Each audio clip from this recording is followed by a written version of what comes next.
Eastern. My colleague Aishwarya spoke with the MTR Foods CEO talking about the strategic realignment of the business. Let's listen in. First off, I was going through the annual report of Orkla, and there are 12 different portfolios, of which Orkla India has about 4% of contribution to the parent company, as I understand. But the annual report actually said that these 12 portfolio companies will have more autonomy going forward. What exactly does that mean for Orkla India? Yeah, you got the statistics absolutely right. We started off in 2007 when we acquired MTR. It's been a very strong journey. It's been a journey of transforming MTR and professionalizing MTR. I think there were lots of facets and competencies that we needed to build, and the journey has been very fruitful. I think we've been able. We bought the business at about 180 crores size, and from there we have been able to build it almost 7 times in terms of turnover today. And the compounded annual growth journey that we have done is about 14% year on year. And since then, along the way, we bought Rasoi Magic in 2011. That's a Pune-based brand that we brought into the company. And then, as you rightly said, actually it's 2021 March when we signed a partnership deal with Eastern. And I'm not calling it an acquisition, I'm calling it a partnership, because we bought 67.8% out of Eastern. And then now we have merged the company back with MTR. So on the merged entity, the Meeran brothers, who held about 34% of the company, will get about a 9.99% stake as far as the merged entity is concerned. So they in technical terms, they come on board as far as MTR is concerned as partners of our business, and that's how the journey has continued. We have continued to invest behind Eastern, and we are happy to state that all the transformation journey of Eastern has gone off well. We have started speaking the same language. We've established clear systems of working. Again, out there were certain competencies like marketing and professional supply chain management were missing. So we've incorporated some of those, and we're happy to report that Eastern is also on a higher growth trajectory than what it was before the acquisition, and is growing at about 12%. Speaking of the big shift, as we understand it, the Orkla India business is going through a restructuring, a realignment of sorts, and there is a strategic twist to the overall business. Tell us more about that.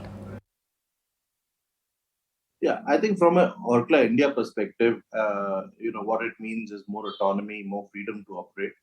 But at the same time, I think, let me just go back into what Orkla actually did. Orkla restructured itself from a branded consumer good company into an investment company. And that meant really converting, many companies that Orkla held under the 5 business areas into portfolio companies. So India was hived off as one of the portfolio companies. We are the 6th largest portfolio company as far as Orkla is concerned. As you rightly said, we're contributing 4% of the total business. But I think what is important, and I think how most large companies look at the India business, is really in terms of what is the contribution to incremental growth. So Orkla India is contributing, because of its higher growth rate relative to Europe, is contributing upwards of 15% to the incremental growth of Orkla. So that is the big shift that is happening. So in terms of the realignment, if you could give a little more color in terms of leadership changes, structural changes in terms of operations, and also impact on the larger India business, if you could give some color. So, let me start from what our business philosophy is. Okay, we consider that food is a local business. Okay, and the thought of that really comes out of the perspective that whether you are in Europe or whether you are in India, if you go from country to country, the cuisine changes. And similarly, if you look at India is a collection of states, but actually it's a collection of countries. And if you look at the various states in India, you'll actually see that the cuisine changes from Karnataka to Tamil Nadu or to Kerala. And if you go to Rajasthan, then it's a completely different cuisine. So we believe that food is local. And therefore, the brands in our portfolio are considered to be the custodians of culture and the regional cuisines of each of these states. What we do is really learn the recipes and intertwine it with innovation to bring it forward in a very relevant manner for the consumers. And therefore, if you look at it from a from a business strategy perspective, we are, of course, we were a consumer-centered organization all the time, but I think we are now our business model is really around creating value through bringing deep industry expertise to the fore, uh, consumer insights, and the experience in building leading brands like MTR and Eastern. And the entire thought behind the brands is to focus on building these brands as local brands.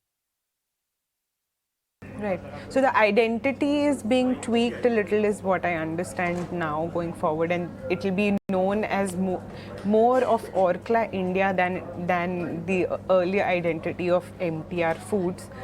Uh, but in terms of financials, if you could give some color and make us understand what each of these verticals will now look like, and what kind of a share does each one of them have towards the parent company of Orkla? Yeah. So what we are doing is we are forming Orkla India. Okay, this is the first time Orkla will have a you know physical presence as far as India is concerned. I mean, so far we've operated through MTR Foods Private Limited, and Orkla has always been in the background. So for the first time, we are bringing Orkla's name into the Indian market. And what we are doing is, given in line with our philosophy of focusing on local brands, we are actually ensuring that Eastern and MTR get the kind of focus it requires. So while we have merged these businesses, those merger is just on paper, but technically when we are running the businesses, we want to ensure that these local brands have the focus on have a clear focus as far as the brands are concerned, as well as the geographies that they rule are concerned.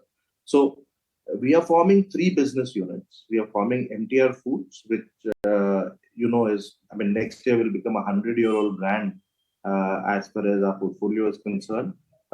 It's probably one of the most diversified food brands in India. And this business will be led by Mr. Sunay Basin, who is the Chief Commercial Officer currently of MTR. He's being elevated to become the CEO of MTR.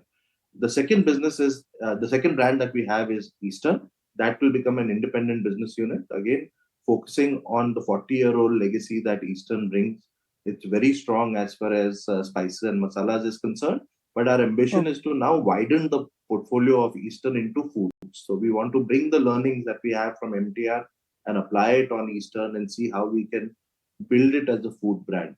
And this particular business will be continued to be run by Mr. Nawaz Miran. Nawaz was the founder's son. He's been the CEO of the company since 2011, and we will continue to have him run this company. And then when we brought the partnership together, we realized that both MTR and Eastern had a very strong international business, and we realized that if we bring these two businesses together, then we will see that it forms almost 18% of our total business. And Eastern actually, I mean, typically what we were doing is really catering to the Indian diaspora across the world, but we feel that there is a bigger opportunity in the international business than what we have actually looked at. Today, it serves about 42 countries across the world, and we believe that we have an opportunity to grow this business. For this, we have recruited Mr. Ashwin Subramaniam. He was running Dole in Singapore. We've been able to bring him back to India to lead the international business as the CEO of international business, and he will be running the international business. So these are the three business units that we have created, each headed by a CEO. All of them will report into me. I basically go from being the CEO of MTR to becoming the CEO of or CEO of Orkla India.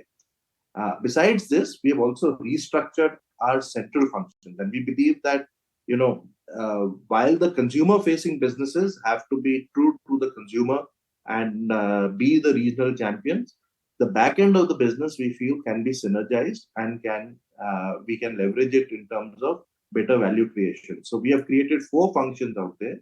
There's a combined operations functions which takes care of the entire supply chain, whether it is procurement, whether it is manufacturing, whether it is warehousing and supply chain, warehousing and logistics, and planning. We have today 11 factories between MTR and Eastern, and I think there's an opportunity to create value in them. We've now got close to 3,000 people working for us. So HR department is being led by Mr. Milind Chatra. We have finance and IT being led by a stalwart who has been with us since the year 2000, Mr. Ganesh Shinoy. And finally, we are creating a new department which is called Digital Transformation, Sustainability and Communication. And it's being led by a gentleman from Sweden called Nicholas Stoltz. He's been with Orkla since 2000. And the real purpose of this department is really to focus on digital transformation, because that is really a very big enabler nowadays in business, as well as focus on sustainability, which is increasingly becoming an important subject in India. Right. When we talk about the financials that MTR has put out in terms of the year 2020, you've got a turnover of 9.2 billion for MTR specifically, and Eastern 9 billion of turnover in 2020. So, and in terms of the growing margins, it's been anywhere between 25, average margins between 25 to 40%. Overall, if you look at the masala market as well as the ready to cook market in India, that's been the margin, average margin. But MTR to some extent has been lagging behind in terms of margin. What has been the reason for that? And then how are you going to take the company forward from there in terms of growing and expanding your margins? The business is divided into three portions. One, MTR is about 45% of the total business. Eastern is about 37% of the total business, and the international business is about 18% of the business. So, and collectively, we do a turnover of about 2,200 crores. That is really the size of the total business that we are having. And each of these brands have got strong, resilient market positions in their core market. So if you look at MTR in Karnataka, it holds a very strong leadership position in Karnataka. Also in Andhra Pradesh, we are one of the largest blended spice brands in Andhra Pradesh. When you go to Kerala, you will see again Eastern is a very strong, resilient brand. Again, leads the market in Eastern, as well as our international footprints. We are one of the preferred brands as far as the Indian diaspora is concerned.